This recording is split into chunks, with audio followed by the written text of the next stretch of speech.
Ben, il y a deux seules personnes qui peuvent être premier ministre du Canada le 21 octobre au soir. C'est Justin Trudeau et Andrew Scheer. Il n'y a pas d'autre option.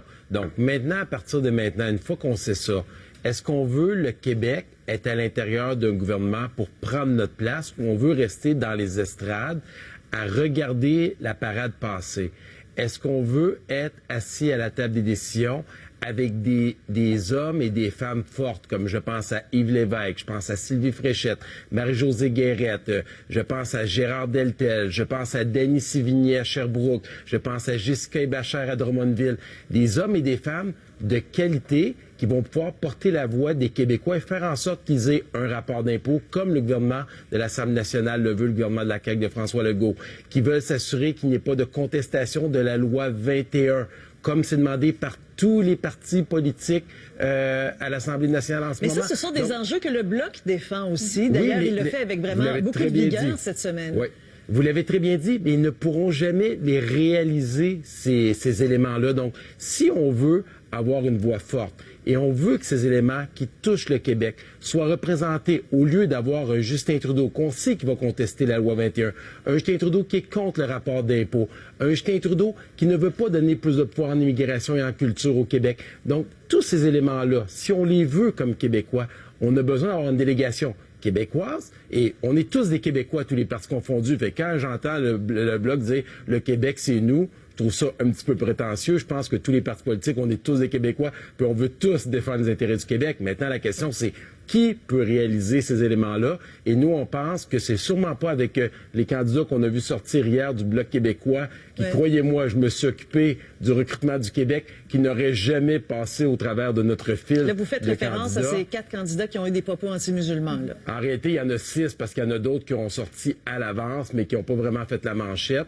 Et on pourrait regarder ce qui a été dit. Et là, on parle pas de choses qui datent de 18-20 ans, là. On parle de choses qui ont même été faites dans la dernière année. Dans certains cas, je pense à la candidate de Chicoutimi-Le-Fjord, Valérie Tremblay, qui a tweeté près de 60 fois des propos assez spéciaux qui sont, à mes yeux, intolérables dans notre société, que François Blanchet a cautionné pour qu'il soit candidat et en ce moment accepte des excuses formatées de toutes ces personnes-là en même temps. On les entend pas s'excuser publiquement dans les médias, rien.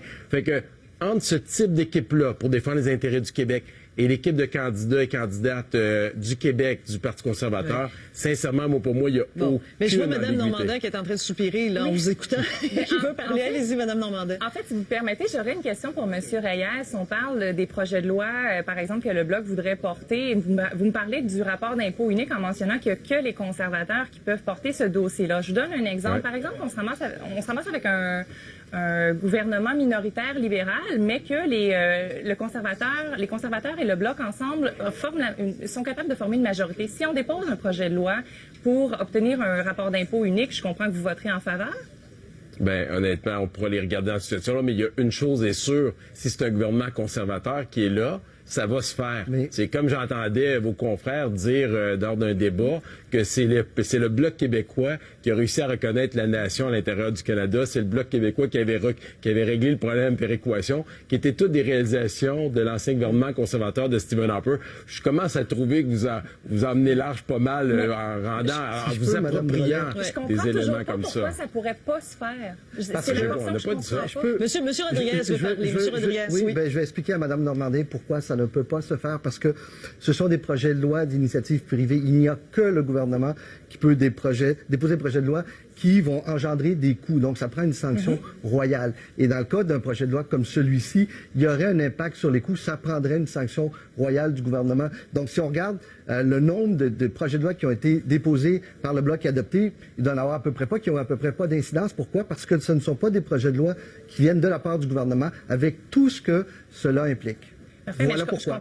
Je comprends que les conservateurs pourront déposer, comme ils l'ont promis, un projet de loi pour obtenir un rapport d'impôt unique. Et à ce moment-là, le Bloc l'appuiera. Je cherche encore le problème. Dans un gouvernement conservateur, donc si on veut s'assurer de ça, envoyons la meilleure délégation de députés du Québec dans un gouvernement conservateur. Et on a une certitude, c'est que ça va se réaliser.